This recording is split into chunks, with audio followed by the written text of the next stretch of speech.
sana! Huwag kayo magkabuka! Masama niya ba? Abo yan siya! Abo yan natin kayo! Oh! Yala!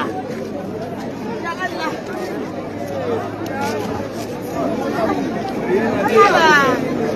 Haba! They say they finish their fasting, they will come for us. Already they have brought machineries from Sokoto. They are doing their fasting here.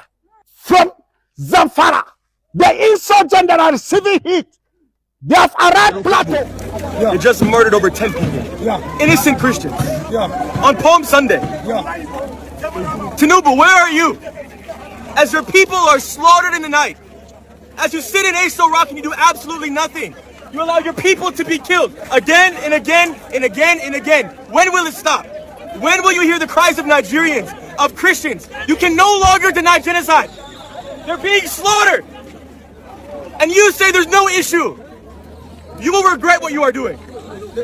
I am sharing this not because it's entertainment, because it is real life. Over the weekend, Palm Sunday to be precise, in Jos. And we can just dance the night away until we get no more. Welcome back to my channel. My name is Adetun. It's good to have you back. Weekend, something heartbreaking happened, and that was on Palm Sunday, and it is important that we talk about it the right way.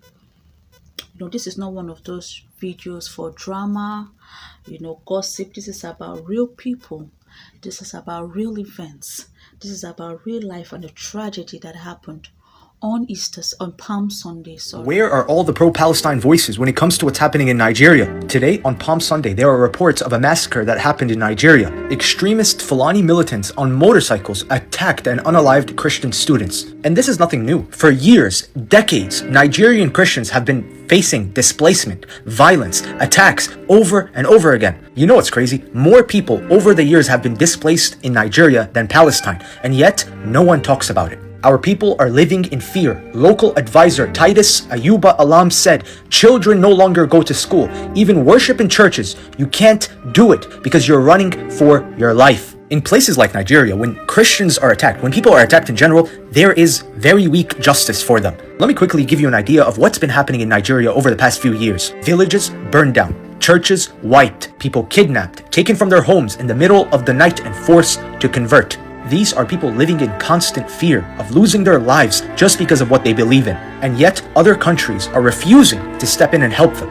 Why? When are we gonna say enough is enough? Yeah, shows a lot about us. We only react to what we're shown on the news. But what doesn't make it? We stay silent. Tinubu grandmother sold Nigerians for slavery. Tinubu grandmother was part of the people that partnered with the white people that came to enslave Africans. So when you see somebody like Tinubu, Bola Ahmed Tinubu, you just see a trait and a characteristic of a slave master. Because tell me why I'm asking for real opportunities. You are giving me rice, ewa, beans, and dodo. That is the only thing that a slave master can give to a slave, to their slaves, is food. And I'm sorry that you people experience slavery. I'm sorry, our fathers, our mothers experienced slavery.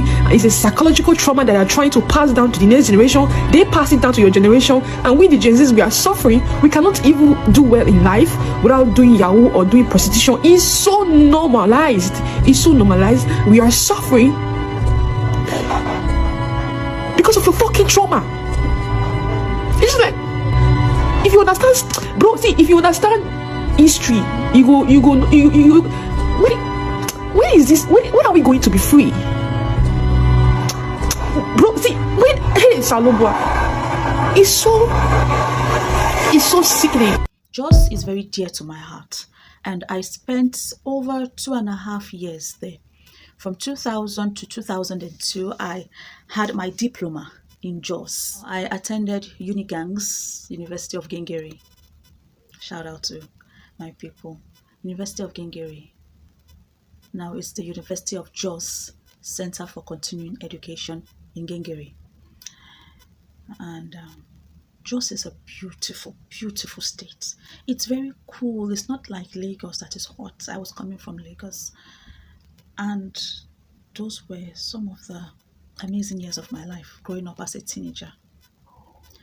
And when I finished my last paper, September 7, 2002, that was the day that the Terminus market was scattered into pieces.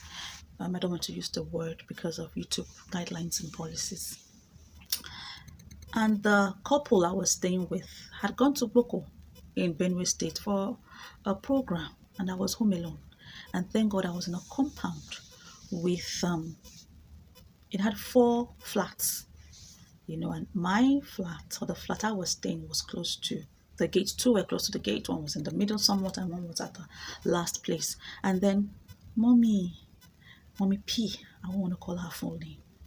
Thank God she was home. She came and knocked on the door and said, "Oh yeah, come outside, let's go.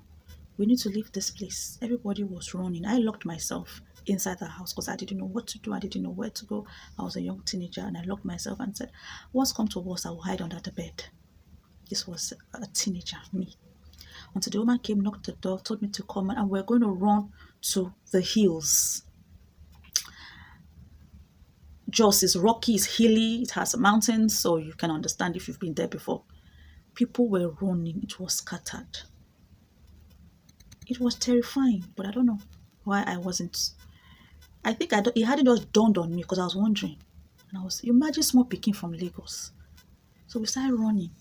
And thankfully there was someone with a radio. You know, Northerners love their radios, even though Plateau is Central Belt, Middle Belt.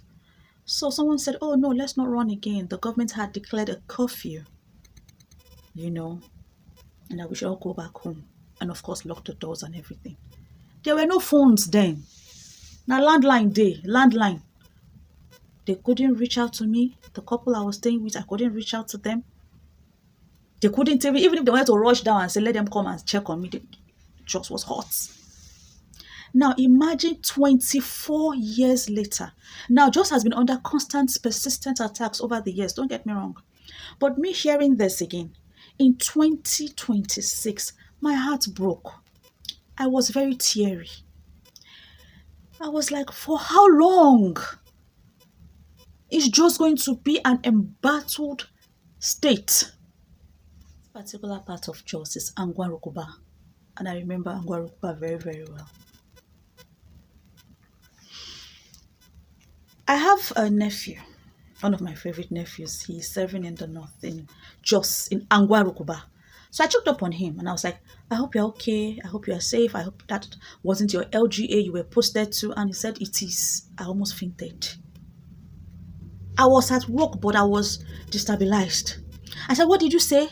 Did it happen close to you?" He said he couldn't sleep. He hasn't slept since that day. He has been shaking. I said, I not remembered me, small picking in just that year. And I remember running through the streets of Rockhaven. He said he couldn't sleep. He said until there's a curfew now for 48 hours.